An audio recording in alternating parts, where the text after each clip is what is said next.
I simply love Mrs. At Fenric's words, Presibe stared at him, forgetting to even breathe. Gratitude for saving me when I was young, a sense of duty to repay your kindness, and rational feelings, for me, none of them are different from the other. My goal in life has always been you alone, Madame Preseppe.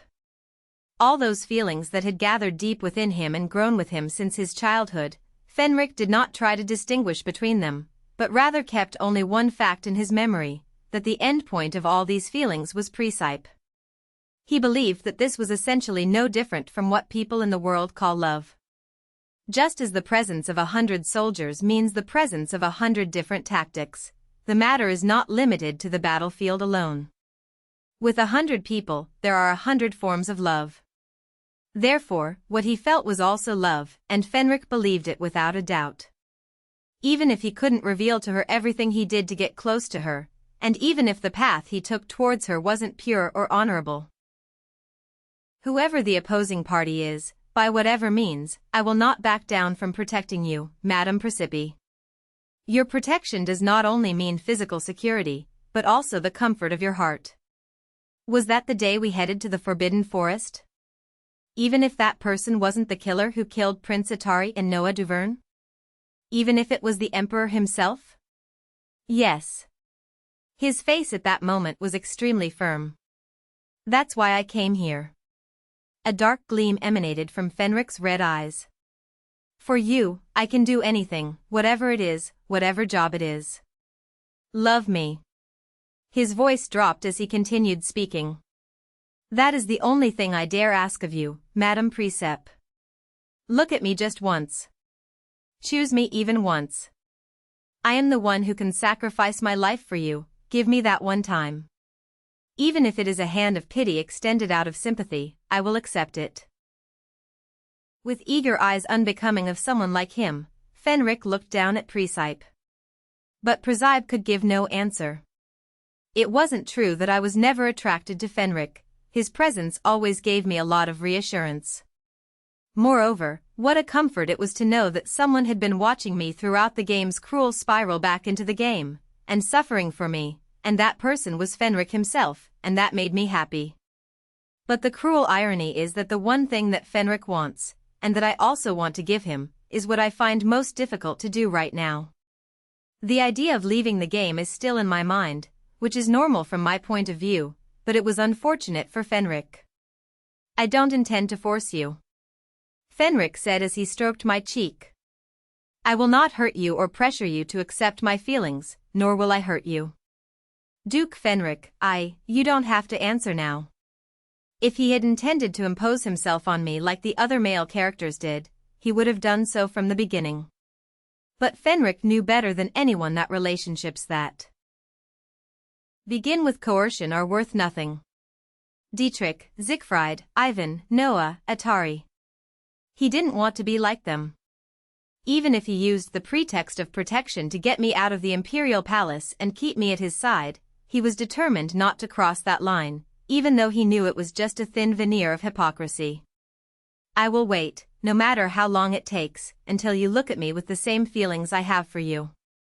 It's what I'm good at more than anything, and it's what I've been doing all my life, and it won't change in the future. Fenric said these words while smiling slightly, a smile that did not contain an iota of artificiality, as if he wanted to prove with that smile that everything he had just said was an honest truth. It was a smile that could only be drawn by someone who revealed his heart as it was, without ambiguity or falsification.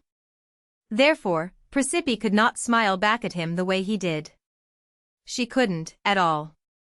His unexpected confessions had created an atmosphere of embarrassment and aroused a feeling of unease in her, yet Presepe did not neglect what she had to do. She did not forget to carefully ascertain his condition, and to ask him everything that the doctor had instructed her to review as soon as he woke up. How does the injury hurt? Does he feel dizzy? Does he need more medication that contains a sleeping component? Fenric replied that he was fine, that the pain was still there but not severe, that he was not dizzy, and that he probably no longer needed any sleeping medication. He even told her that his deep sleep for the first time in a while, whatever the reason, made him feel refreshed. Then he laughed faintly. Why are you laughing? Fenric looked at Presipe, who was surprised by his sudden laughter, and answered briefly, because I like to see you worry about me. Maybe that's why, even though I'm fine, I feel like I want to pamper you more. If you stay any longer, I'm afraid I'll start pretending to be in pain, so now go back and rest. I think your features have been very tired over the past few days, and it really hurts me. He knew very well that she felt guilty and remorseful because he had been injured because of her, and that she could not leave his place easily, and at the same time, he knew that she felt embarrassed by his frank confession. And so, Precipe returned to her bedroom alone. But even though she had slept little for successful nights, and though she was extremely tired, she could not lie down comfortably. She sat silently, cradling her knees in her arms, staring into space on the bed. Her violet eyes were filled with mixed emotions, bewilderment, confusion, guilt, but the strongest of these feelings was confusion. Love me. I heard her heartbeat accelerate at Fenric's unaffected confession, that confession that was so pure and honest. Is there really a way not to fall in love with someone who reveals his feelings so innocently? No, maybe even before he confessed to me in this way, it was like that. Fenric never ignored me. He always delivered what he promised and protected without any hesitation, no matter what the means, whether from physical danger or psychological suffering.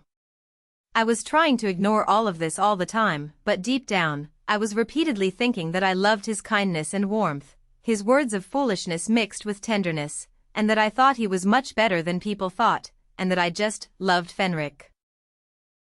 Having him by my side makes me feel comfortable and happy, and makes my heart beat strongly. Even me, what am I going to do with all this then? If his confession had not shocked me, it would have been better, as I would have been able to ignore it. But the problem is that I can't do that at all. I always thought at some point that if someone like him had been the real hero that the game put together, it would have been better. We would be truly happy. But what good is that now? When I thought about this, I had not yet decided to leave the game, but now that has changed. Wait. I said, it would be great if someone like him was the real hero. Suddenly, words she had murmured to herself one day came back to mind. If the whole system collapses, maybe I can leave, right? So, what if I choose the real hero myself? And you made him Duke Fenric? Is there anything more anti-system than this? But her thoughts stopped there, and Presepe sighed briefly, running her hands over her face as if to wash it dry, and then she let out a mocking laugh. My reaction after Fenric's confession, which did not contain an ounce of lies, but rather made me more pity and turmoil, was to think only in this way.